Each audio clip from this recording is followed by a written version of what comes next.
Hey guys, it's Mathel here once again, and as I've built a character around the Shaper MTX and done a Shaper cosplay before, I decided to try an Elder cosplay.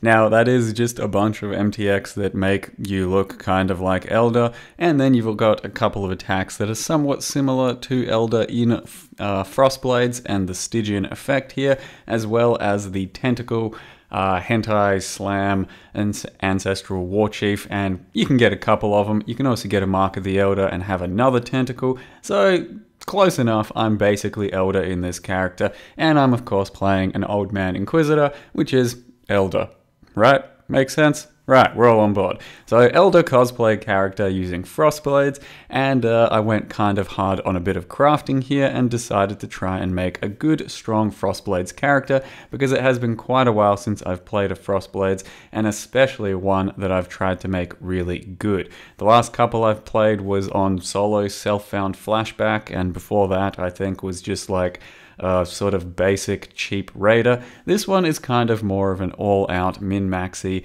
type of Inquisitor that does some serious ass fucking damage and then actually makes Frostblades a respectable skill in the form of lots more single target than it would otherwise be used to, while still maintaining its very good clear, which it is actually already pretty well known for. Frostblades is known for its strong clear but kind of mediocre single target, and in this version I've got enough damage that I can easily make up the single target on the Frostblades itself, but then as well as that I can get a lot more damage coming from the Warchiefs and the double strike. So far so good. It's been a bit of a monster of a character, and what I really wanted to do here was do some Elder cosplay, but at the same time try and build a really strong Frostblades that isn't built the normal way, because typically you would have both of the fight for survival jewels. That's a good amount of cold penetration to the Frostblades initial hit.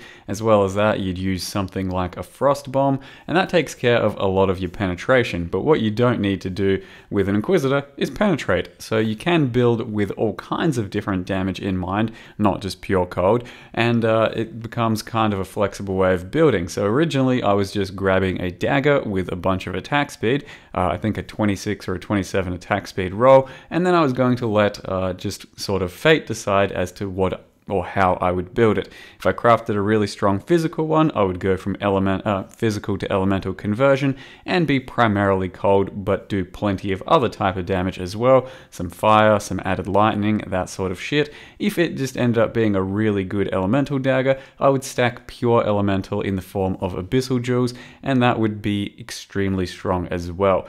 This time around, it did roll a very sick physical dagger, so I went with that, and I've also built a bit differently for an attack-based character using the Devouring Diadem, using Eldritch Battery, and then reserving all of my mana with Hatred and 3 other purities. So it's a very sort of efficient way of building, especially as an Inquisitor, because you get a lot of energy shield regen just by itself, and that takes care of your sustain quite comfortably, and it's nice for a change to have a very fast attacking attack-based character that hits for something like 40 or 50 mana per hit to never run out of mana, because my mana is my energy shield and I've got a huge pool of energy shield to attack from. So it ends up being a pretty fucking nice playstyle, and well, it's just a really strong character overall. Quite possibly the most damage for my league for single target, and it's done a lot of content very smoothly, including this as being my deepest delve yet, like 380 or some shit,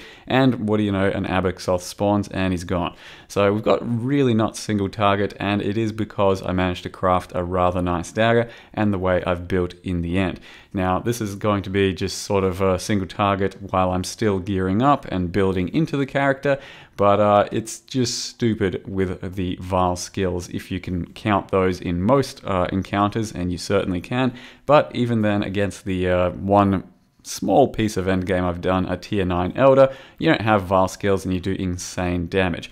Now, I know what you're going to say, but Mathel, you have a 460 DPS dagger, and it's not fair, it's super expensive and all of that.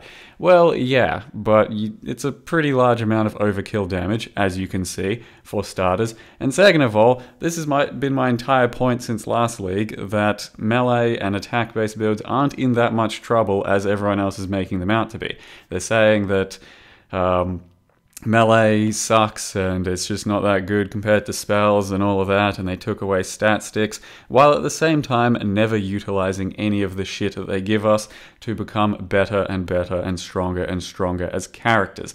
We have all kinds of new crafting benches that can craft huge weapons. You now have fractured mods that can let you craft insane items, and I personally haven't changed my playstyle in leagues. All I do is log on the exact same, about 6 hours a day, and do my maps, and then work my way up to my Elder, my Uber Elder, do some Guardians, do some Delve. I don't try and farm anything specific, I don't do any Uber Labs, I don't do massive amounts more crafting in any more intricate ways than I used to. I just use the systems that they give us, and my gear keeps getting better and better from league to league because power creep.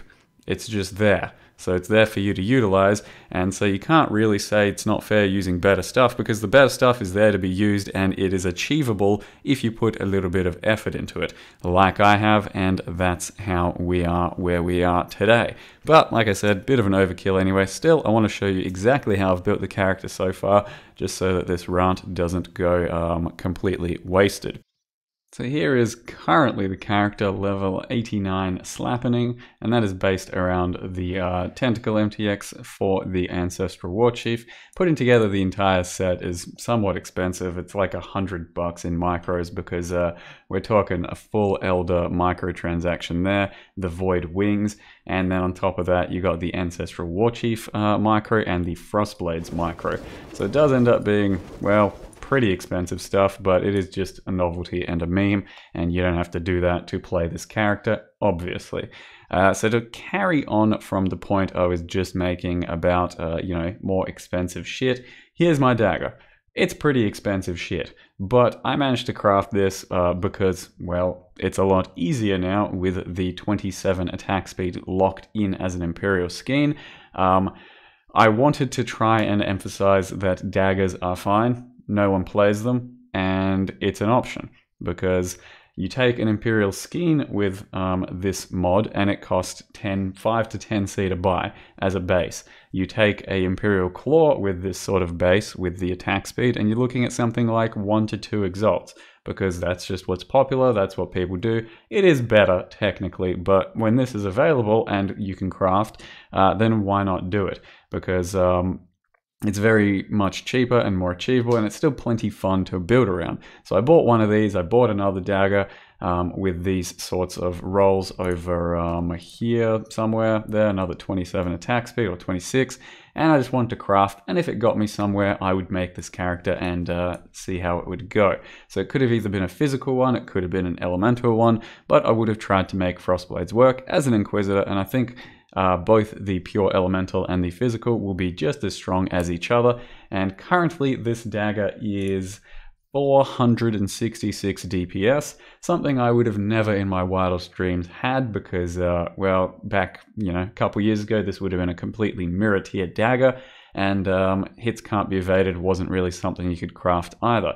So what used to be a mirror tier dagger is now, you know, still pretty good, but well more achievable than it used to be. And that leads me to something like currently 2.3 million Frostblades DPS against Elder and Shaper type Guardians.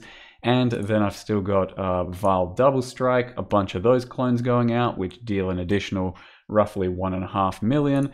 You then got Vile War Chief that's also dealing a fuck ton of extra damage. If you put 2 of those down, another 1 million damage. So we're looking at something like 4 to 5 million damage based off of this, which, yes, it's overkill. So you don't have to have something this good. You could easily craft something worse. You don't even have to get the hits can't be evaded. You could run a Lycosidae with something a lot cheaper. Like, for example, you go Lycosidae and a Binos, which is a 1 fusing item, currently at, you know, half the DPS of my dagger. one fusing item, and it's a piece of shit technically. You can do way, way, way better, and yet that still yields you 1.4 million in my setup. The difference is you don't have a nice defensive energy shield, which is part of the reason that I can take a lot of damage on my Eldritch Battery Mind over Matter situation.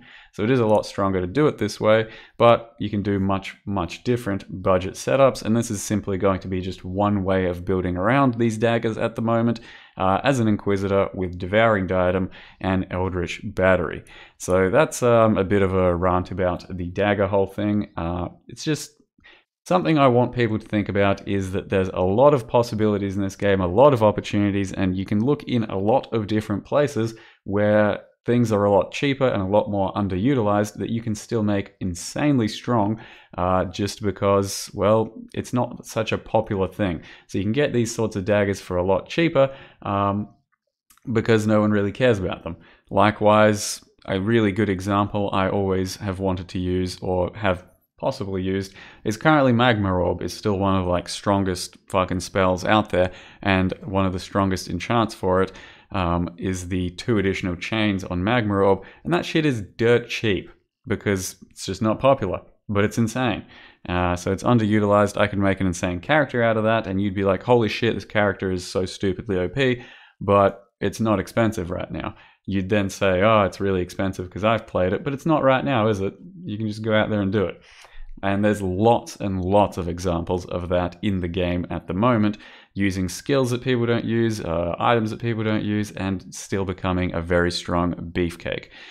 So yeah, this is a character that's going to look kind of min-maxed and a bit expensive, but it is fairly achievable if you put a bit of work into it. Certainly not something I'd do as a starter, however. So besides the dagger, because I got the dagger, I wanted to build around it, and I thought a lore weave would be my best bet. Bought a 3 Exalt 6 link really well rolled lore weave. So 3 Exalts for a 6 link, and it's really well rolled. That's pretty stupid, and that was easy to do. Besides that, the gear is nothing incredibly outrageous. Got a pair of gloves with a fractured mod. I've used these before, decided to reuse them. Crafted this, I think, with... No, wait, I think I just bought this. It wasn't even anything. Cost like 50C or some shit. I don't know. You can craft them with pristines, prismatics, that sort of stuff. And mostly what you're looking for there is a resist and some elemental damage, and then a socket for this thing, which isn't anything crazy. Costs like 50C, and it doesn't add that much damage, but it's definitely nice to have. Pair of boots, very loose at this point because I've got a lot of resists and I don't really need them anymore. So just some life, maybe some movement speed. Mark of the Elder, of course. Any sort of assassin mark ring. Currently this one is extremely basic, just rolled assassin mark. It's pretty easy to do these days, so it's really not hard to get, I'd say. The shield I managed to craft with... I think I was alt-regaling these, or chaos spamming. I think I just went into regular-ass chaos spam for this one. I tried a few dense fossils. They're way too expensive if you want just a mediocre thing. If you want the best in slot thing, you got to use dense. But I do believe this was just some chaos spam, because you can get like 12 chaos for 1 dense at the moment. So just to try and make something that's got about 300 energy shield, you can definitely do that with chaos. I then exalted on the cold res, and there's a spare prefix, so I could put on something like cold as extra chaos. And the purpose of this type of shield is to get our energy shield up, so that when we have Mind over Matter with Eldritch Battery, it means that I can take a bunch of extra damage to my energy shield, so that my life pool might look low, but my effective health is something like 6.5k while wearing a lore weave, while using a taste of hate, and having pretty good recovery overall. So the character is a lot tankier than it looks. Then using a Devouring Diadem, you can fit your Herald of Purity, Hatred, Herald of Ash, and Herald of Ice all into the Devouring Diadem, and that means you have 100% reservation. And then I got this amulet here for 1.5 exalts. The key things to worry about here are basically multi and 1 extra mod. So you're either looking extra lightning, cold, or fire, which is an elder amulet rather than a shaper. Pretty flexible sort of thing, but the most primary mod you're looking for is the extra, as fizz, because we do have a fair amount of flat fizz, we do have a fair amount of crit multi, and life isn't all that important because we do have a lot of energy shield as well. So it's kind of a split between those, and primarily you want the extra physical as something if you're building the same way I am. Then running all these flasks, just the Gatorade setup, you got a Cinder Swallow, which will always be up for us and helps with really good sustain for, you know, life and energy shield while mapping. Taste of Hate makes us a lot tankier. Series Flask gives us a bunch of extra damage, and that's pretty much all there is to it. Stormbrand, Blood Rage, and Power Charge on crit over here. Faster attacks, Whirling Blades, and Fortify. I do sometimes map just like that, and I probably want to try out some Shield Charge. It might be better than this, even though this is very fast at the moment. And then you just got your single target setups in the form of Double Strike and War Chief over here, which at this point I probably don't need, but there's no kill like Overkill, so fuck it. And then my main setup here is Frost Blades, Elemental Damage with attacks, Melee Damage, Multi-Strike, Ancestral Call, and Chain. Chain feels pretty good for clear. I don't think it's strictly necessary, but it does feel good. Frost Blades does get a bunch of extra projectiles as it levels, so it feels better as it starts leveling. And on top of that, Multi-Strike only should really start to be utilized once you have good attack speed, so be careful of that, because if you start using it too early on, it'll feel pretty crappy. And then Ancestral Call just feels like a no-brainer for mapping, because it vastly increases your clear. For single target, I'm currently swapping in Damage on Full Life and Hypothermia over Chain and Ancestral Call. But for plenty of fights, I'm not sure I'll even take out Ancestral Call, because it just makes things a little bit easier. But that's currently the setup. It's pretty fucking overpowered at the moment, and well, Frostblades isn't supposed to be that way, but here we are, because we have the tools and the means to do so. The passive tree is pretty basic, I think, just going around and getting life and damage and shit. There's a whole bunch of damage to be gotten over here, getting the dagger nodes, getting some jewel sockets that have crit multi and attack speed ideally, and yeah, that's about all there is to say about that. You get Inevitable Judgment. I went for Pious Path for my first 4 points because they're so goddamn good for quality of life. You get the cast speed, attack speed, the Consecrated Ground always, which gives you immunity to ailments, the extra regen, the damage. It's just so much quality of life that I got this last and then became a god when I had all kinds of elemental ignore. What else can I say at this point? Like I said, this is just one way of building it. You could easily go flat elemental, you could go Lycosidae, you could go much heavier life. I did plan out a CI tree as well, because originally when I planned this build in my head, I thought CI was going to be the way to go, something like that. But then once I started thinking about the life, I just thought it'd be a bit more of a comfortable way of building. So I ended up going with that, but you could certainly do a, life, a low life, a CI, all kinds of versions. Doesn't have to be Inquisitor, could be plenty of other things. If you want to build very similarly to that one, you can do maybe a Elementalist, you could do an Occultist, you could probably do every Ascendancy down here, you could do most Ascendancies down here, most Ascendancies over there. Holy shit, the flexibility, the versatility, what a great game. So that's Frostblade. I'm still having a lot of fun playing it. Going to do a lot of endgame in the coming day or two and see how we go. So I hope you guys enjoyed the insightful video into this build and how to make stuff, and I'll see you next time.